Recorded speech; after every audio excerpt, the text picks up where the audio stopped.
Naam, kwenye mchezo wa ligi ya mabingwa barani Afrika ambapo Simba wameenda Angola kuifuata Petro di Luanda kule Angola kwa ajili ya mchezo wao wa marudiano kwenye ligi ya mabingwa barani Afrika, ambapo mkondo wa kwanza ulipigwa hapa nyumbani. Simba walikuwa nyumbani Tanzania pale Benjamin William Mkapa, pale uwanja wa kwa Mkapa, ambapo Simba Sport Club walikubali kichapo cha goli 1-0 kutoka kwa Petro di Luanda. Hivyo basi kwenye mkondo wa pili Simba hawana budi kuifuata Petro di Luanda, na wamefanya hivyo, wameweka kambi kwa ajili ya mchezo huo wa kukamilisha ratiba, kwa maana ukianza kuangalia Simba Sport Club kwenye ligi ya mabingwa barani Afrika amebakiwa na michezo yake miwili, lakini kwenye msimamo wa kundi mpaka saa hizi Simba Sports Club ana alama 0. Hivyo basi amebakiwa na michezo miwili ya kukamilisha ratiba. Mchezo wa kwanza ni Petro di Luanda, lakini kocha wa Simba Sports Club amesema hawezi akatoka kinyonge. Hivyo basi amefanya mabadiliko ya kikosi na wachezaji wake.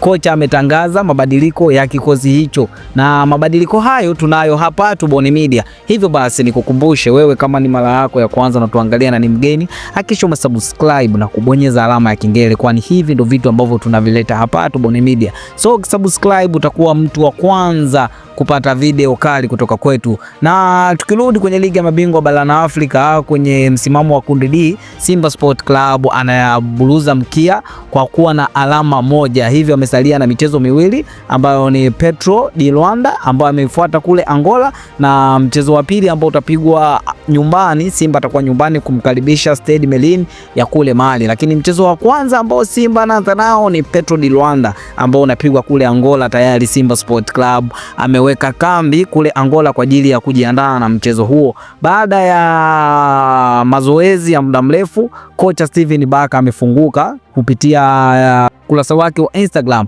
Amesema kwamba hawezi kuwa mnyonge na hawezi kuburuza kundi. Hivyo basi kwenye mechi za mbili zilizobaki atawafurahisha mashabiki na atafanya vizuri, na kwa kufanya hivyo kocha Steven Baka amesema amefanya mabadiliko madogo kwenye kikosi cha wekundu wa Msimbazi, na haya ndio mabadiliko ambayo kuna baadhi ya watu hawataanza kwenye hiyo mechi, lakini kuna watu ambao wataanza kwenye hiyo mechi ili kuhakikisha kupambania nembo ya Simba Sports Club na kuto kuizalilisha club. Maana ukianza kuangalia Simba Sport Club ni klabu kubwa ambayo haijawahi kushika mkia tangu ianze kuingia ligi ya mabingwa barani Afrika. Hivyo basi kocha amefanya mabadiliko, na mabadiliko yapo kama haya, ambapo golini ameweka Kasal namba 1 ambaye ni ingizo jipya, lakini center back anamaanisha beki za katikati namba 4 na namba 5 anacheza Toule na Lucien Delac kwenye hiyo mechi. Lakini ukianza kuangalia pembeni huku anacheza Nixon Kibabage namba 3, lakini namba 2 ni Shomari Kapombe ambaye ni team captain. Shomari Kapombe, show me the way.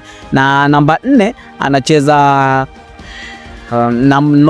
midfielder katikati pale wanacheza Kagoma ambaye ni center midfielder na Kamala, wote ambao ni viungo wa kabaji, kwa maana hii mechi inahitaji kukaba zaidi kuliko kushambulia ili kuweza kujilinda zaidi. Na ukianza kuangalia katikati attacking midfielder yupo Clatous Chota Chama Mwamba Lusaka, huyu ambaye ni mzuri kwenye pasi za mwisho na yuko vizuri kwa ajili ya kuchezesha timu. Lakini ukianza kuangalia ambaye ni right winger anacheza Morris Abraham, na ukianza kuangalia huyu ni kiungo lakini amewekwa winga kwa ajili ya kuzuia mashambulizi ya upinzani na kuhakikisha safu ya ushambuliaji ya Simba Sport Club inakuwa vizuri. Lakini right winger na winga nyingine anacheza Eli Mpanzu ambaye tunajua dribbling yake na mazala akiwa kwenye box. Lakini namba 9 anamaliza Jonathan Sowa. Sasa hiki ndo kikosi na mabadiliko aliyofanya Steven Baka kuelekea mchezo wa Petro di Luanda ligi ya mabingwa barani Afrika. Sasa tunarudi kwako shabiki, wewe je, unasemaje kuhusiana na mabadiliko hayo? Tukutane kwenye comment hapo na usisahau kusubscribe. Mimi ni Magoma,